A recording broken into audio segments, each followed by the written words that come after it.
Hola a todos. I feel like being in Buenos Aires.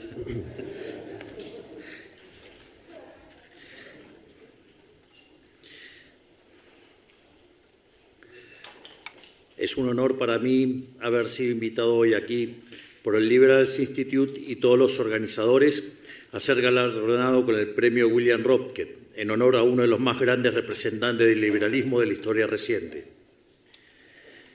Todos aquí saben que el profesor Ropke creció y estudió atravesando por las fauces destructivas de la inflación. Tras la Primera Guerra Mundial, Alemania atravesó largos periodos de inflación dado que abandonó el patrón oro y se dedicó a emitir papel fiduciario sin respaldo para financiar la guerra.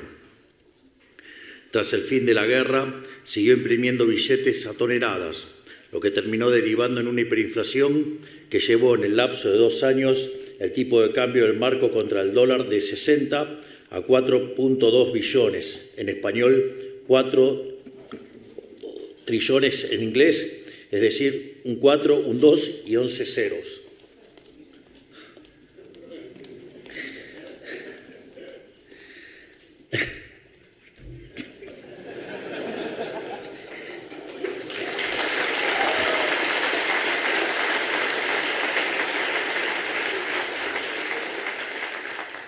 Mises decía que mientras los socialistas sigan repitiendo sus mentiras, nosotros tenemos que seguir repitiendo las mismas verdades. En ejemplo, la naturaleza monetaria de la inflación. Por eso me cuesta, miro los números y verdaderamente es impactante que tengamos que discutir ciertas cosas. Todo esto motivó a William a dedicar su vida a entender la inflación, desoyendo lo que sus profesores aconsejaban y leyendo a quienes sus profesores condenaban, y le terminó sirviendo para sentar las bases teóricas de lo que fue el gran milagro económico alemán, siendo asesor de Adenauer. Dedicó los últimos años de su vida a criticar duramente las políticas monetarias de los políticos keynesianos, a quienes acusaba de generar inflación intencionadamente, a pesar de intentar lavarle la casa el fenómeno bajo el título de expansionismo o inyección de liquidez. ¿Por qué cuento todo esto? Por 2 motivos. En primer lugar, porque me resulta admirable la convicción con la que defendió la razón, la honestidad y el sentido común en medio de la decadencia moral y la deshonestidad intelectual que reinaba en la época. Incluso le hizo frente a uno de los regímenes más sanguinarios que haya conocido nuestra especie, lo que le costó el exilio. Ojalá hubiera más William Ropkes en la vida que defiendan lo correcto y lo verdadero sin miedo a las represalias de una mayoría totalitaria. Porque, como decía San Agustín, lo correcto es correcto aunque nadie lo haga, mientras que lo incorrecto es incorrecto aunque lo haga todo el mundo.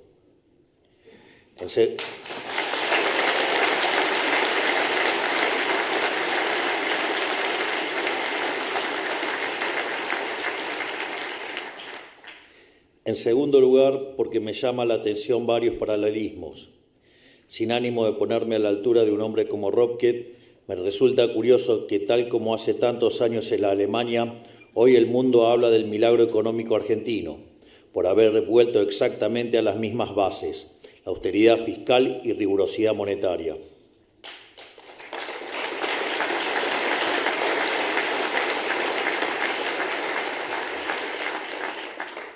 Austeridad fiscal como forma de respeto al ciudadano que paga sus impuestos por la fuerza, dado que un dirigente no puede despilfarrar el dinero de la ciudadanía como si fuese infinito, y rigurosidad monetaria para no estafar a la población con señoriaje de la moneda, emitiendo billetes como si esto no tuviera consecuencia alguno, o incluso como si fuese beneficioso, como intentan hacer creer algunos degenerados fiscales.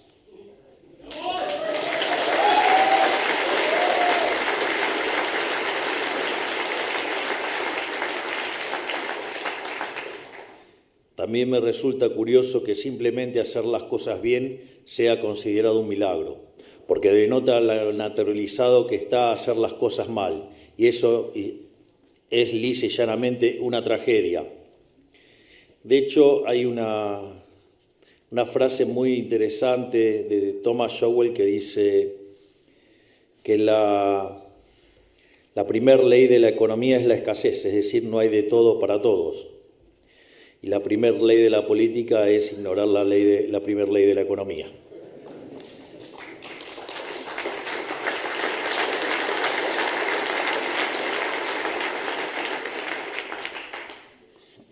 En palabras del propio Ludwig Erhard, el canciller que llevó adelante el milagro económico de Alemán, el bienestar económico no es un milagro, sino la consecuencia del esfuerzo honesto de todo un pueblo según los principios de libertad, cuando le han sido otorgadas las posibilidades de usar su iniciativa humana y su energía humana. Por eso anhelo que lo que hoy llamamos milagro argentino se contagie por todo el mundo como un germen multiplicador de riqueza. Y por ello quiero contarles brevemente nuestra experiencia durante el primer año de nuestra presidencia. Al inicio de nuestra gestión teníamos 15 puntos de déficit fiscal consolidados, de los cuales 5 estaban en el Tesoro y 10 estaban barridos debajo de la alfombra en el Banco Central. Este déficit era el origen de todos nuestros males, ya que sin déficit no hay deuda, ni emisión, ni inflación. Tras haber hecho el ajuste más grande de la historia de la humanidad, hoy nos encontramos con superávit fiscal sostenido y libre de default por primera vez en los últimos 123 años.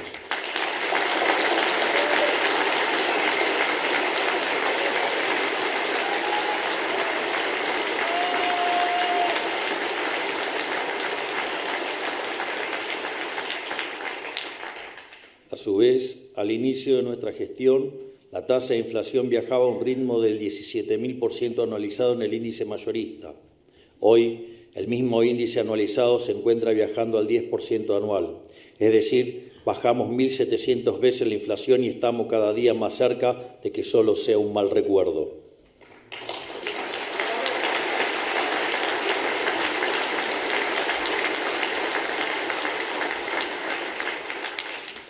Como consecuencia directa de haber aniquilado la inflación, bajamos la pobreza al 54% en el primer trimestre de 2024 a 38% en el tercero y confiamos en que continuará esta senda. De hecho, el dato en frecuencia mensual ya está en el 36%, es decir, bajamos la pobreza más de 21 puntos en la frecuencia mensual, quiere decir que hemos sacado de la pobreza a más de 10 millones de argentinos.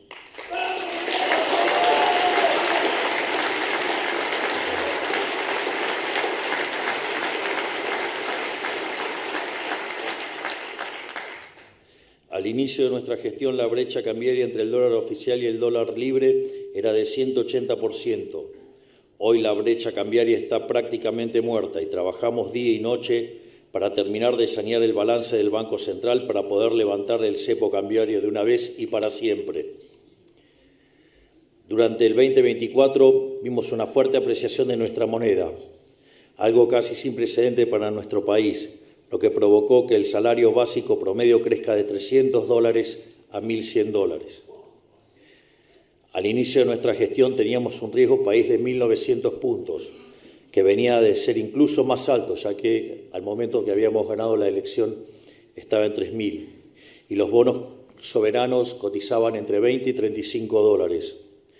Hoy el riesgo país se encuentra cerca de los 600 puntos básicos, y nuestros bonos ya se encuentran rondando los $70. Bajar el riesgo país a este ritmo nos permite bajar la tasa de interés de nuestra economía, la cual ya la bajamos de 133% a 32%, mejorando así la capacidad de los argentinos para acceder al crédito barato, facilitando la inversión y la generación de puestos de trabajo. Es por esto mismo que durante 2024 vimos un boom de créditos hipotecarios sin comparación en nuestra historia. Es decir, pasamos de discutir la hiperinflación a discutir créditos hipotecarios a 30 años. Al inicio de nuestra gestión, nuestra economía se encontraba oprimida por regulaciones que le complicaban la vida a todos y espantaban cualquier atisbo de inversión. Al día de hoy ya eliminamos más de 900 normativas, a razón de más de 3 por día. Y si ustedes consideran que el Ministerio de Regulación empezó a actuar a mitad de año, quiere decir que básicamente estamos sacando cerca de 6 regulaciones por día.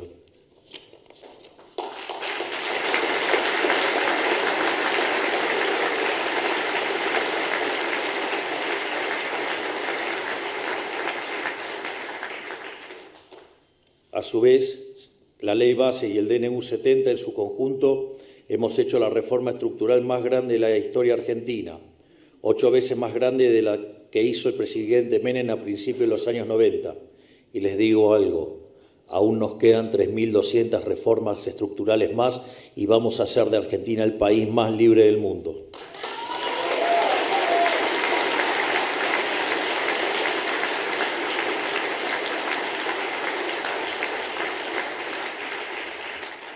Al inicio de nuestra gestión, Argentina era ejemplo a nivel global de todo lo que no debía hacerse, ni decirse. Hoy somos vistos con buenos ojos por inversores y ciudadanos de todo el mundo, a punto tal que pasamos de ser uno de los países con peores resultados económicos en los últimos 40 años a ser uno de los mejores que se proyectan para los próximos 40. Y esa proyección de crecimiento está sostenida en diversas razones. En primer lugar, la economía ha entrado en una recuperación cíclica basada en 2 factores. Por un lado, estamos viendo un repunte sostenido de los salarios reales y las jubilaciones por el derrumbe de la inflación. Por otro lado, las empresas normalizaron sus inventarios luego de haberse sobreestoqueado durante todo el año 2023, producto de la espiral inflacionaria. Estos 2 fenómenos cíclicos han dinamizado nuestra economía y explica el fenomenal crecimiento del último trimestre del año pasado. Para tener una idea, el último dato trimestral es de 3,9%, que anualizado es 17%. A ese ritmo viene viajando la economía argentina.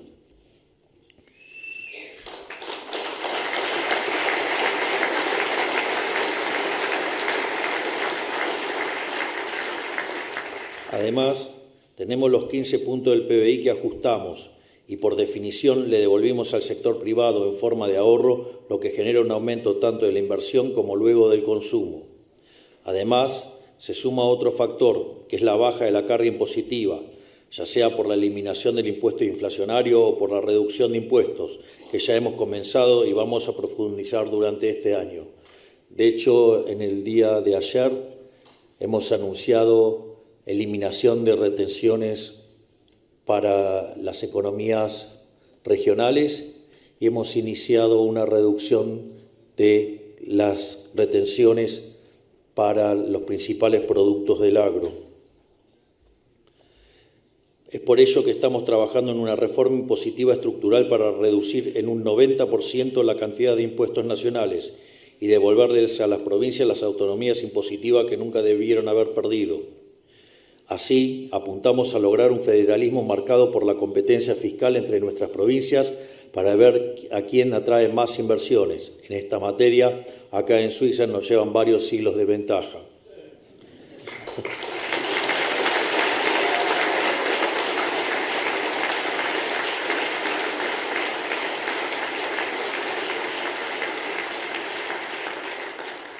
La cuarta base sobre la que se sostiene el proceso de crecimiento que veremos este año tiene que ver con la cuestión monetaria.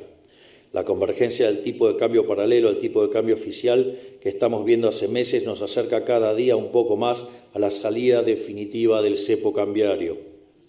Un mamarracho que nunca debería haber existido y que este año se termina de una vez por todas. Lo repito, un mamarracho que nunca debería haber existido y que este año se termina de una vez por todas.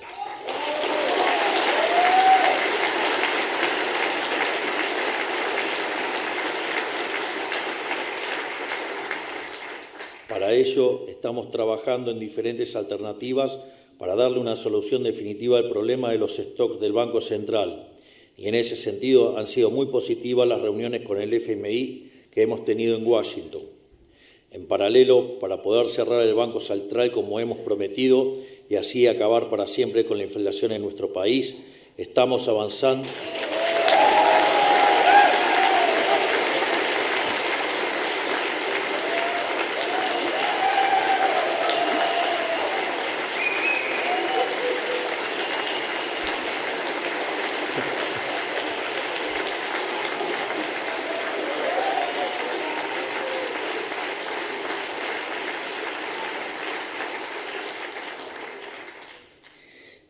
Si fuera populista, hubiera hecho el punto para que justamente pasara esto. No lo hice, pero pasó igual. El orden espontáneo es maravilloso.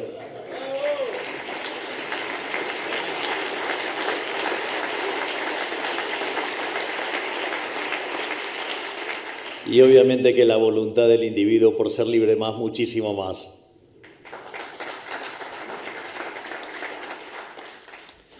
En este sentido, estamos avanzando hacia un esquema de competencia de monedas para que todos los argentinos puedan utilizar la moneda que quieran en sus transacciones cotidianas, exceptuando el pago de impuestos por ahora.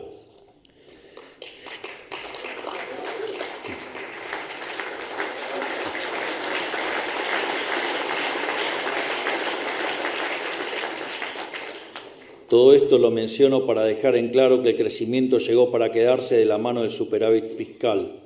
De hecho, estudios recientes muestran que un superávit de las características del que hemos conseguido, del equilibrio financiero, nos da una base de crecimiento sostenido del 4,5% per cápita anual.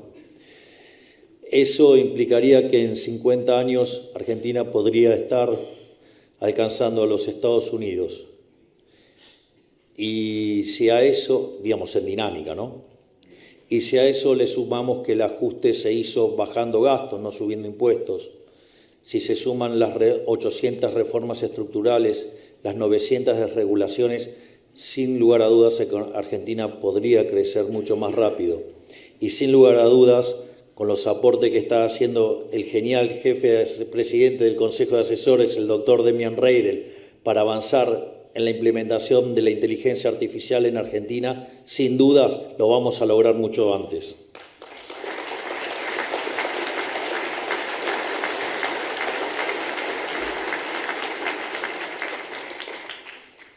Y para profundizar el crecimiento, también es imprescindible liberarnos del corset del comercio exterior que hoy nos estruja, para poder importar y exportar más bienes y servicios, dejando de tener un puñado de clientes regionales para tener casi 200 clientes globales. Esto iniciará un proceso de crecimiento que nos hará converger a los niveles de prosperidad de las grandes potencias, tal como supimos hacer hace más de 100 años. Por eso estamos buscando que nuestro primer paso en este sendero sea lograr promulgar un tratado de libre comercio con Estados Unidos y comenzar a aprovechar todas nuestras capacidades que hoy están siendo desaprovechadas. Poder aprovechar nuestra diversidad de ecosistema único, de la que solo 2 o 3 países del mundo pueden hacer alarde, dado que contamos con montañas, con bosques, con glaciares, con desiertos, selvas, playas, altiplanos, lagos, esteros, estepas y extensas llanuras. Cada uno de estos biomas representa diferentes oportunidades potenciales. Sin ir más lejos, nuestra cordillera cuenta con abundante litio, plata, oro, cobre y uranio, minerales que la economía global necesita y que por desidia expulsión de inversiones y falta de visión a largo plazo, hoy exportamos cero. En 2024 dimos los primeros pasos con un régimen de incentivo a las grandes inversiones que le diera un marco fiscal y jurídico lógico a las inversiones de más de 200 millones de dólares. Esto redundó en pedidos de aprobación por más de 12.000 millones de dólares y anuncios por otros tantos miles de millones en sectores como infraestructura, minería, siderurgia, energía, automotriz, tecnología, petróleo y gas. En algún sentido, este régimen es un atisbo de hacia qué sistema impositivo debiera ir la Argentina, reduciendo impuestos, simplificándolos, favoreciendo la innovación, la generación de riqueza y, sobre todas las cosas, la acumulación de capital. Y si pudimos lograr todo esto en poco más de 12 meses, con todo el aparato político y propagandístico en contra, y a pesar de contar con solo el 15% de los diputados y el 10% de los senadores, imaginen de lo que somos capaces de hacer los próximos 3 años con viento a favor. Argentina tiene todo el potencial para convertirse en una meca occidental en materia de oportunidades comerciales y crecimiento para sus habitantes, con la libertad como principal motor. Por eso mismo, y a modo de cierre, me gustaría dedicar unas palabras a ustedes, defensores de la libertad. No se dejen doblegar por las diatribas del colectivismo que busca destruir cualquier disidencia. Lo que nos hace tan especiales y peligrosos para cualquier tipo de régimen es nuestra elocuencia, nuestra capacidad para hablar con la verdad. Por eso no nos odian, inventan leyes para censurarnos, buscan meternos presos o exiliarnos, porque intentan negar la realidad para poder sostener sus mentiras. Pero lo que nunca podrán será negar los aplastantes resultados de la realidad. Y una frase que usaba Mises, que era de Virgilio, que es que no hay que ceder frente al mal, hay que combatirlo con más fuerza. Y eso les consta porque ayer me le paré al mal de frente en la propia casa del dragón.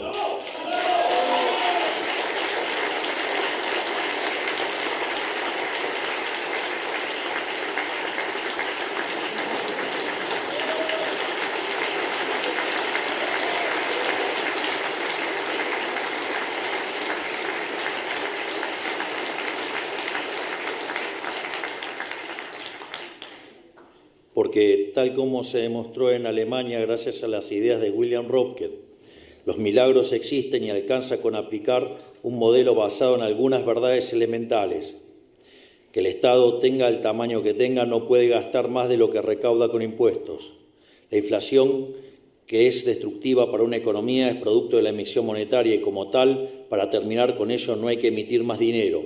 Es más, el dinero debería volver a ser privado, tal como pregonaba Hayek. Hay que promover que el Estado sea lo más chico posible para que la sociedad sea lo más libre posible. Y hay que defender la vida, la libertad y la propiedad privada. Si los países de Occidente nos atenemos a este pequeño set de ideas elementales, estoy seguro que nuestro futuro será más próspero que nuestro presente. Muchas gracias por este reconocimiento. Es un verdadero orgullo para mí.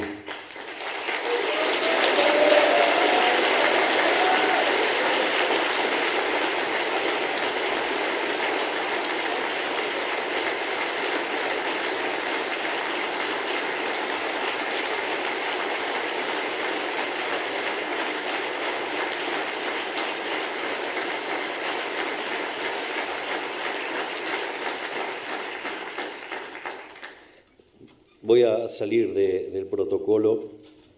Perdón, Walter. Walter is my interpreter. Es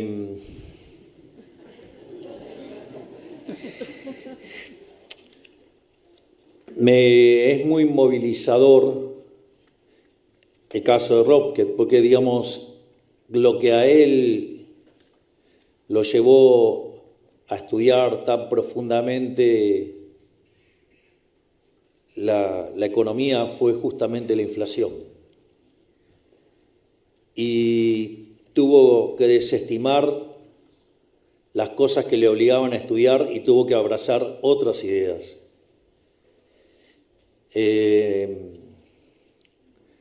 Cuando Argentina cayó en hiperinflación en el año 1989, yo era un jugador de fútbol, era un arquero.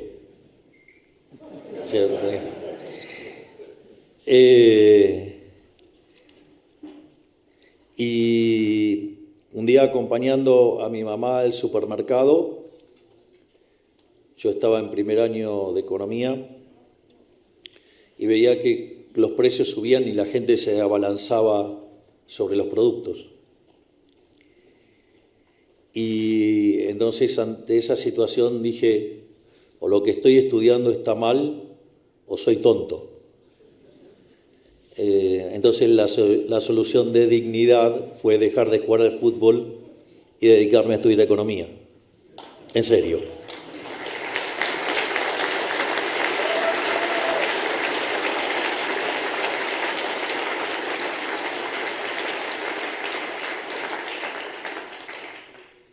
Y esa obsesión por la economía me llevó a escribir mi primer artículo académico a los 20 años, que se llama La hiperinflación y la distorsión en los mercados. Y después de eso, la obsesión no paró nunca más. Y la gran pelea fue derribar todas esas teorías estúpidas que han defendido en mi país durante cerca de 80, 90 años, y que esta vez nos paramos de frente diciendo que la inflación es siempre y en todo lugar un fenómeno monetario, y estamos derrotando la inflación. Por ende, se quieren matar.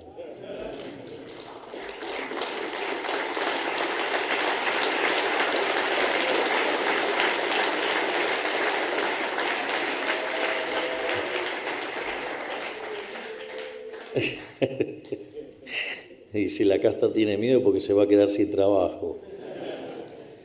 Digamos, necesitamos más políticos desempleados.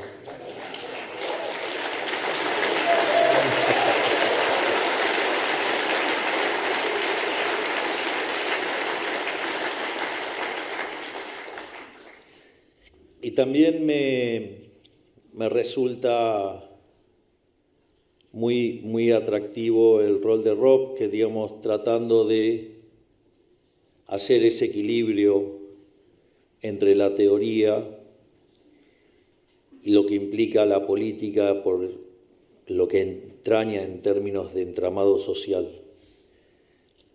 Algo que estoy tratando de resolver lo más exitosamente posible. Que si no me sale ya me hubieran echado, obvio, ¿no? Así es que, sobre todas las cosas, quiero darles las gracias, no solo por el premio, sino también por esta tan cálida recepción. La verdad que me han sorprendido. Debo confesar que me han emocionado y no tengo más que palabras de agradecimiento por tanta generosidad para conmigo.